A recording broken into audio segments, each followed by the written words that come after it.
I froze. "Dad?" Her voice cracked. A cheap oscillating fan rattled on the floor, barely moving the stifling air. It was 104 degrees outside. In here, it was worse. And this was where my married daughter was living. She was pale, thinner than I remembered. I asked the only question I could manage through the tightness in my throat. Why? Her eyes darted to the house across the yard. They said no non-family members are allowed inside, not even for meals, not even me.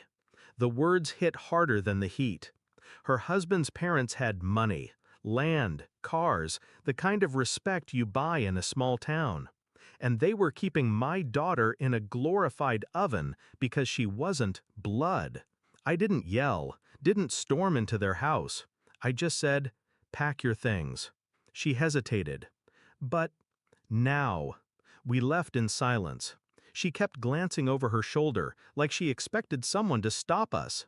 No one did. I didn't drive home.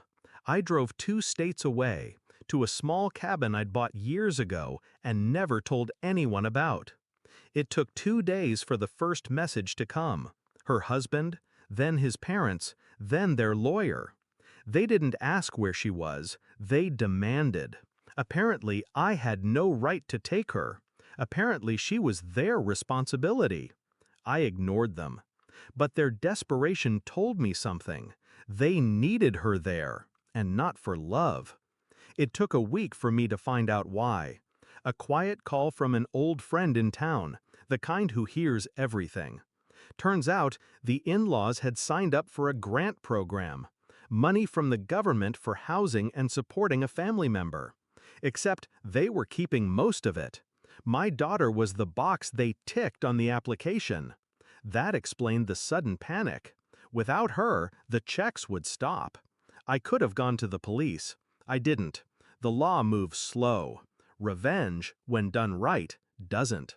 I started small. Every message they sent, I logged. Every threat, every insult. Screenshots, recordings, timestamps.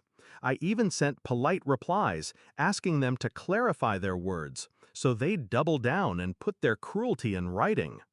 Then, I reached out to 3 people. 1, a local reporter who hated the family for reasons I didn't need to ask about.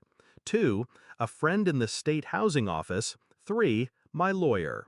We built the story like a slow, careful fire. 3 weeks in, I made my first move.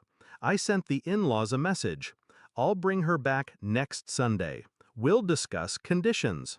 They bit immediately, called my bluff, laughed over text about finally putting her in her place. I drove back that Sunday. Not alone. The reporter was there, parked down the street. My friend from housing, too, wearing his badge. I walked my daughter up their driveway, holding her hand like she was 6 years old again. The family stood on the porch, smug and ready.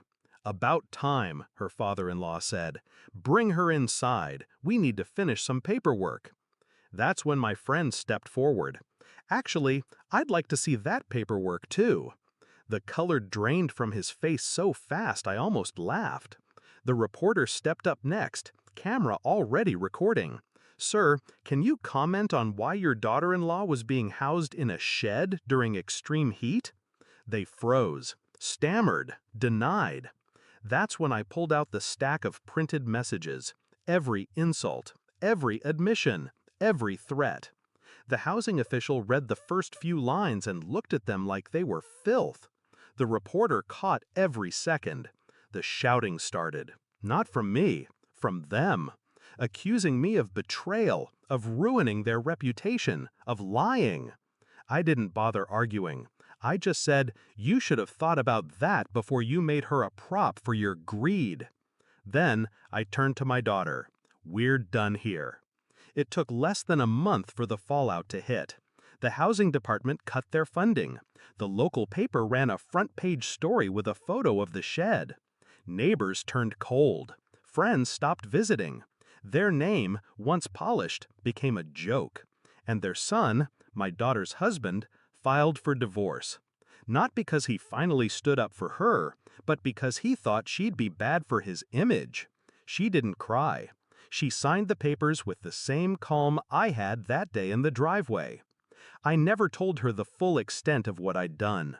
How I'd slipped copies of those messages to people who would make sure they never forgot. How I'd ensured they'd be under quiet investigation for tax fraud next. She just knew we were safe, and that the cabin was hers for as long as she needed. Revenge isn't about rage. Rage burns fast. It's about patience.